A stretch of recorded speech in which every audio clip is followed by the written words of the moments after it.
तो आज की कहानी है इमैनुअल कांट, दुनिया का सबसे बड़ा दार्शनिक। क्या हम दुनिया को वैसा देखते हैं जैसा वो है, या सिर्फ वैसा वैसा जो हमारा दिमाग दिखाता है? एक ऐसे ही प्रोफेसर की कहानी जिसने बिना शहर छोड़े अपनी कलम से पूरी दुनिया को सोचने का तरीका बदल दिया। जानिए श्रेणीबद्ध अनिवार्यता का वह कानून जो बताता है कि झूठ बोलना पूरी मानवता के खिलाफ युद्ध क्यों है। 3 प्रश्न है। फर्स्ट, क्या आप जानते हैं कि समय और स्थान बाहर नहीं है बल्कि आपके दिमाग के अंदर का एक सॉफ्टवेयर है? दूसरा है, अगर कोई कातिल आपके दोस्त का पता पूछे तो क्या हमें वक्त भी सच बोलना जरूरी है उस वक्त भी? कांट का जवाब आपको हैरान कर देगा। और तीसरा है, क्या हम सब एक मेंटल वीआर हेडसेट पहनने का भुगतान किए हैं जिसे हम कभी उतार नहीं सकते? जानने के लिए पूरी वीडियो देखिए। ध्यान योगी मोटिवेशन।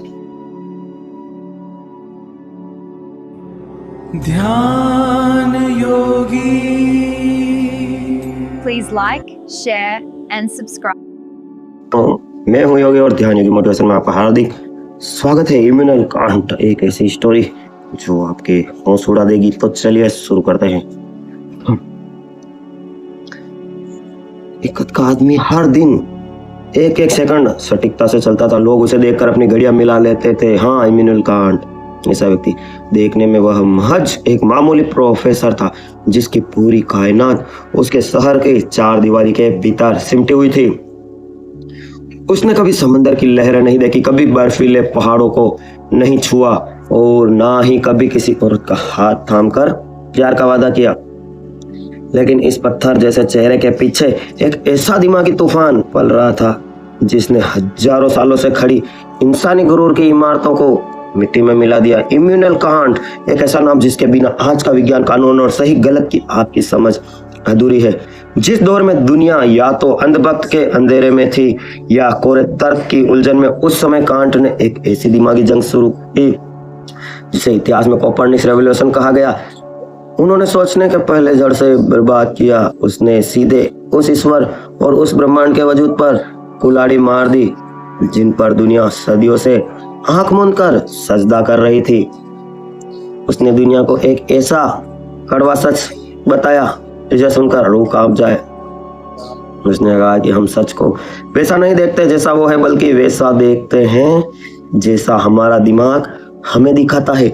यानी आप अभी जो देख रहे हैं वह सच नहीं है, बल्कि आपकी अपनी खोपड़ी के भीतर बना हुआ एक फिल्टर है। लेकिन एक सीधे साधे प्रोफेसर की खामोश लेखनी से रशिया का राजा इतना क्यों कोप खा गया? अगर आपको पता है तो लिखिए कमेंट में और एक छोटा सा लाइक जरूर कर दीजिए। वीडियो पूरी देखना, उसके बाद समझ में आए तो एक कमेंट और करना इंस्टाग्राम, फेसबुक पर। और सेकंड वीडियो इसके बाद आने वाली है, राजनीति में सफल कैसे हों, कैसे चुनाव जीते।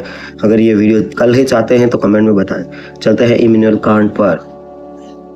इमैनुअल कांट एक ऐसा नाम जिसे आज पूरी दुनिया फरमान भेजकर जुबान काटनी पड़ी। आखिर एक ऐसे इंसान के बिना कोई तलवार उठाए, बिना एक कतरा खून बहाए, सिर्फ अपनी कलम की नोक से उसने राजा को भी डरा दिया, आधुनिक दुनिया की रूह का नक्शा बदल दिया। Immanuel Kant. क्या कांट वाकई में वो नास्तिक थे जो खुदा के तख्त को गिराना चाहते थे, या फिर वो इंसानियत को उस मानसिक गुलामी से बचाने आए थे जिसे उन्होंने नाबालिगपन कहा था? आज हम उस इंसान की जिंदगी, उन अंधेरे कमरों जिसने हमें देखना नहीं बल्कि सोचना सिखाया। तैयार हो जाइए, क्योंकि इस वीडियो के बाद आप अपनी आंखों पर कभी यकीन नहीं करेंगे। The biography of Immanuel Kant the philosopher. Immanuel Kant की यह कहानी 22 अप्रैल 1724 को रशिया के आज का रूस एक ठंडे शहर कोनिग्सबर्ग के एक तंग बदबूदार गली में शुरू होती है। कांट का जन्म किसी रईस घराने में नहीं बल्कि घोर अभाव फटे हाल एक गरीब परिवार में। उनके पिता जोहान जॉर्ज कांट घोड़ों के जिन बनाने वाले एक मामूली कारीगर थे। घर की हालत ऐसी थी कि अक्सर मेज पर खाने से ज्यादा सन्नाटा परोसा जाता था। उनके पिता की ईमानदारी ऐसी थी कि गरीबी में मंजूर है, मरना मंजूर है, लेकिन बेईमानी नहीं। यही गुण कांट के भीतर नैतिकता की रीढ़ बनकर उतरा। लेकिन कांट के व्यक्तित्व पर जो सबसे गहरी डरावनी छाप पड़ी वो थी उनकी माँ अन्ना रेजना की। हाँ, अन्ना एक कट्टर पियटिस्ट ईसाई थी। पेटिज्म उस समय का एक ऐसा संप्रदाय था जो रूह की पवित्रता के लिए शरीर को कष्ट देने और हर तरह को आनंद को त्यागने की वकालत करता था। कांट का बचपन सिर्फ गरीबी में नहीं बल्कि एक खामोश दशा में बीता। उनकी माँ उन्हें हाथ पकड़कर कॉनिसबर्ग कब्रिस्तानों में ले जाती थी ताकि वे मौत की सच्चाई और नैतिकता का वजन समझ सके। यही वजह है कि कांट के लिए सच बोलना कोई चॉइस नहीं बल्कि रूह कांपने वाला डर बन गया।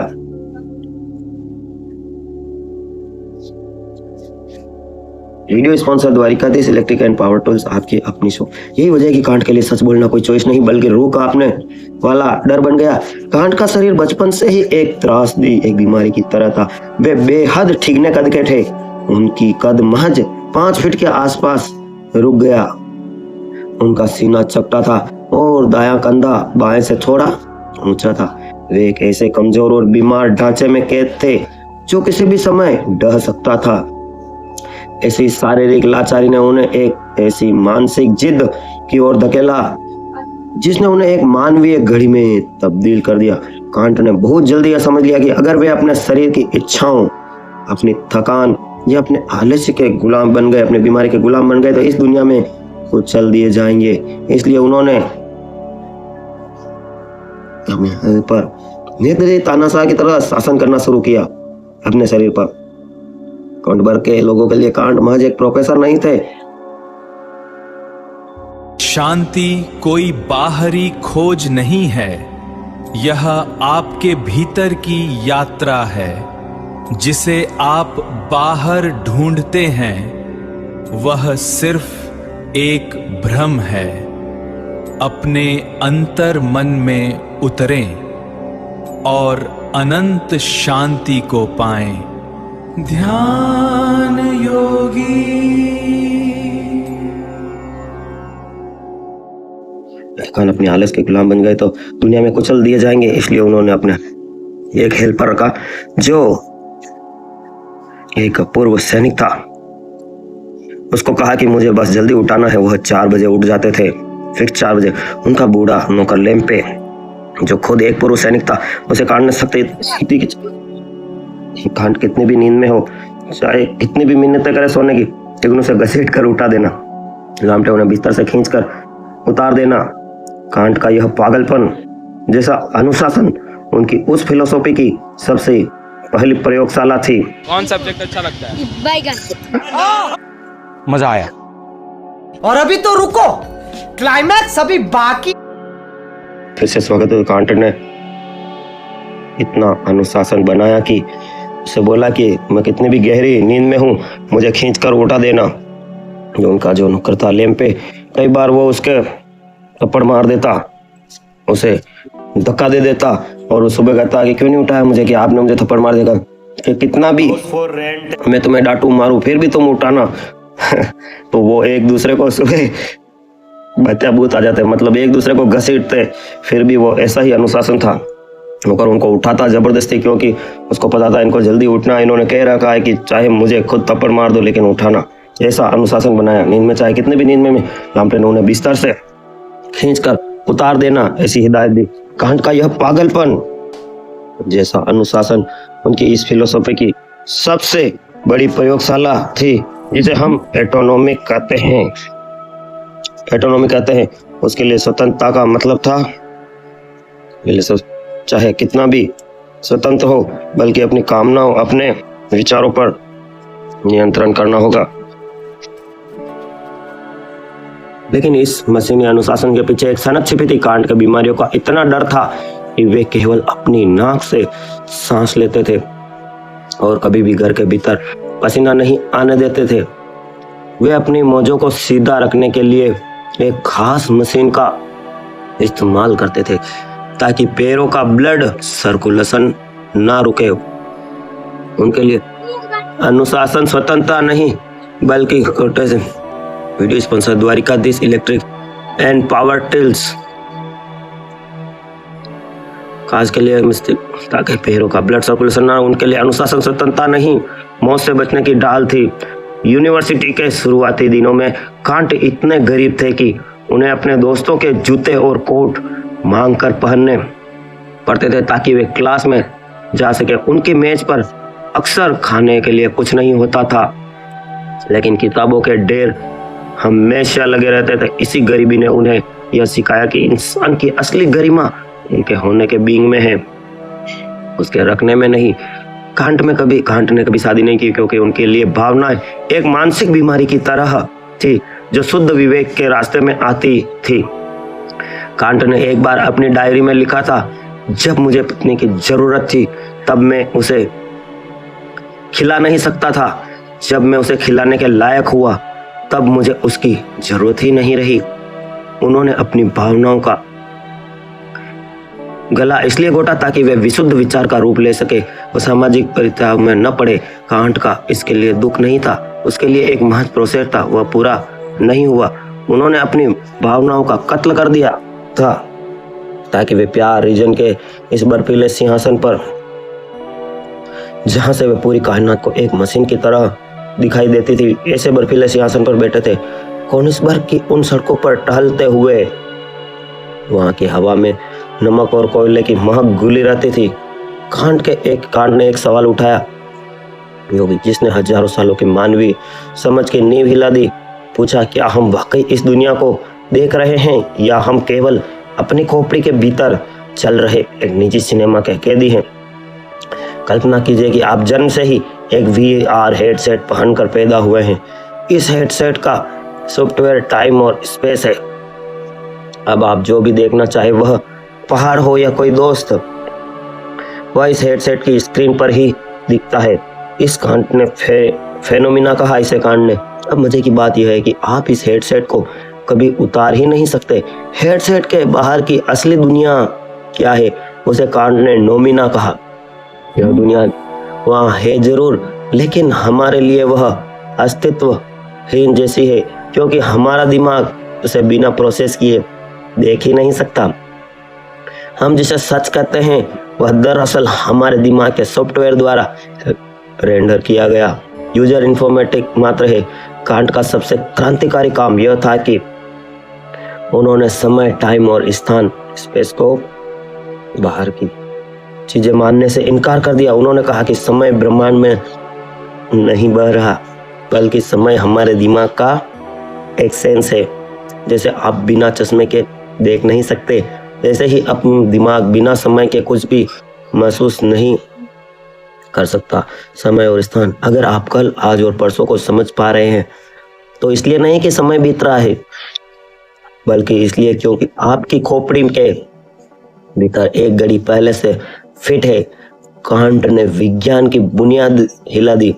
उन्होंने कहा कि हम सितारों को इसलिए दूर देखते हैं क्योंकि दूरी, स्पेस, हमारे दिमाग का एक फीचर है। बिना हमारे दिमाग के ना कोई समय।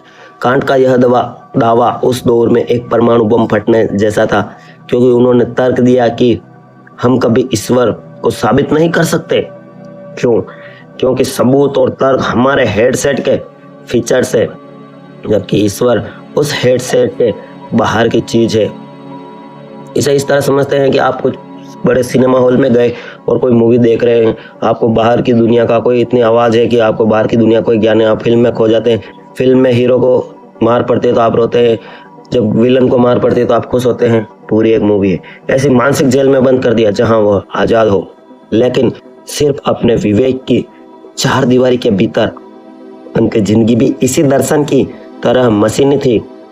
वे मेहमानों को डिनर पर इसलिए नहीं बुलाते थे कि उन्हें उनसे प्यार था, बल्कि इसलिए क्योंकि उनके सिस्टम को सुचारू रूप से चलाने के लिए सामाजिक बातचीत एक लुब्रिकेंट या तेल की तरह जरूरी थी। उनके लिए इंसान कोई भावनाओं का पुतला नहीं, बल्कि एक जटिल तार्किक मशीन था। कांट का यह सफर अब हमें दिमाग की उस ठंडी कोठरी से निकालकर कर्म के उस खूनी मैदान में ले जाने वाला था, जहां ड्यूटी ही एकमात्र ईश्वर था। कोनिसबर्ग की वह घड़ी अब एक ऐसे खतरनाक समय की ओर बढ़ रही थी जहां कांट यह साबित करने वाले थे कि एक झूठ बोलना पूरी मानवता के खिलाफ युद्ध छेड़ने जैसा है। लोग सोचते हैं कि कांट एक कमरे में बंद रहने वाले किताबी कीड़े थे, पर हकीकत उसके उलट थी। वो कोनिसबर्ग के सबसे बड़ी पार्टी एनिमल माने जाते थे। जवानी में वे ताश, बिलियर्ड एंड कार्ड्स खेलने के शौकीन थे और अक्सर जीतते भी थे। वे शहर के सबसे बेहतरीन कोट पहनने लगे थे जिस पर सोने की कढ़ाई होती थी। जैसे बचपन में उन्होंने गरीबी देखी, लेकिन उसके बाद जब बड़े हुए तो उन्होंने अमीरी देखी। डिनर के टेबल पर शहर के मेयर, डॉक्टर, व्यापारी बैठते थे उनके साथ डिनर करने लिए। कांट का नियम था, टेबल पर वो कम से कम 3 और ज़्यादा 9 लोग होना चाहिए, तभी वो डिनर करेंगे। जैसे कि 3 केसेस में न्यू मून, यहाँ खाना घंटों चलता था। वे पनीर के बहुत शौकीन थे, लेकिन वे कहते थे कि पनीर सिर्फ स्वाद के लिए नहीं बल्कि पाचन के लिए तार्किक, लॉजिकल होना चाहिए। इन दावतों में वे चुटकुले सुनाते थे और दुनिया भर की गपशप करते थे। कांट मानते थे कि एक दार्शनिक को समाज से कटा हुआ नहीं बल्कि समाज के बीच चमकता हुआ होना चाहिए। साल 1770 के बाद कोनिसबर्ग के इस प्रोफेसर जिंदगी में एक ऐसा सन्नाटा छा गया जिसने पूरे यूरोप के बौद्धिक जगत को हैरान कर दिया। इमैनुएल कांट, जो अब तक भूगोल, खगोल विज्ञान और दर्शन पर धड़ल्ले से लिख रहे थे, अचानक एक ऐसी खामोशी में डूब गए जो पूरे 11 साल चलने वाली थी। कांट के अनुसार यह मौन कोई आलस नहीं था बल्कि एक ऐसी मानसिक सर्जिकल स्ट्राइक थी जिसने उनके पूरे अस्तित्व को पूरी तरह मिटा दिया था। To be continued. Second part के लिए पार्ट 2 कमेंट करें, वीडियो को ज़्यादा से ज़्यादा शेयर करें। Thanks for watch, love you all friends. Video sponsor Shri Dwarkadhish electric and power tools, ETYT news and ध्यान योगी मोटिवेशन। आपका अपना यूट्यूब चैनल आपके भीतर बैठे हुए परम पिता परमेश्वर को प्रणाम करता हूँ। वीडियो पूरी देखें, ईयरफोन लगाकर एकांत में सुने और जहाँ भी समझ में नहीं आया है आप वो टाइम लिखे कमेंट में, हम आपका उत्तर, हमारी टीम पढ़ेगी और हमेशा उत्तर देगी। Thanks for watch. Original masking tape, Dwarkadhish electric, Jaipur सिलाई के सामने पड़ता है नगर। आपको ब्रांडेड मोटर मिलेगी, पूरे सीजन की गारंटी और बिल्कुल शानदार पैकिंग। और इसमें हम 3 प्रकार की 4 इंची और 1 इंची मोटर उपलब्ध हैं। जो वीडियो पर लाइक, कमेंट, शेयर करेगा उसकी इच्छा जल्द पूरी होगी। फ्री जॉब, वॉशिंग मशीन हो या एयर कंडीशनर हो, कोई भी स्पेयर पार्ट्स अगर कहीं नहीं मिलता तो योगी जी के यहाँ द्वारिकाधीश इलेक्ट्रिक पर जरूर मिलेगा। एक नया मिक्सर लेना है, योगी भैया के यहाँ को तमसा की दुकान पे हर चीज ओरिजिनल मिलती है। मिक्सर, पंखा या कूलर सब मिलेगा। कूलर की मोटर जाम हो जाए तो ऐसे फ्री करें। सबसे पहले इसे टैप करें, अब तेल डालें और शाफ्ट को घुमाएं। अब ये चल रहा है, समस्या हल हो गई है। आपकी अपनी शॉप द्वारकाधीश इलेक्ट्रिकल्स, यहाँ सभी प्रकार के cut off, armature, carbon, bearing, exhaust fan, पंखा। और अभी तो रुको, क्लाइमैक्स अभी बाकी। Dhyan Yogi motivation YouTube channel subscribe करें। हाँ बिल्कुल, इसे शेयर करें ताकि हर कोई इन वीडियो से शांति और सुकून पा सके। पावर टूल्स, जयपुर सिलाई के सामने, चंगेड़ी रोड, फतेह नगर। सभी प्रकार की कूलर, मोटरें होलसेल रेट पर, मथानी 12 इंची, 20 इंची, कॉपर मोटर, मिक्सर, मथानी, वॉशिंग मशीन, मोटर, सभी प्रकार का table fan, ceiling fan, copper और aluminium stator, sleeve, AC pipe, roll, wholesale rate पर। Dwarkadhish electric and power tools. सही पकड़े हैं। बहुत बड़ी, शाबाश बेटा, बहुत बड़ी। Don't forget to like and subscribe.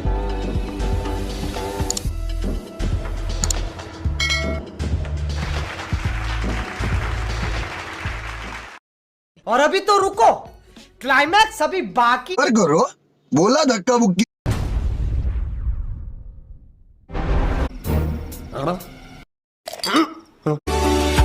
House for rent. Sir क्या बात है सर, क्या बात, ये बात है। अरे सर क्या बात। Welcome and thank you for watching. Please like, share and subscribe as the full video is yet to come.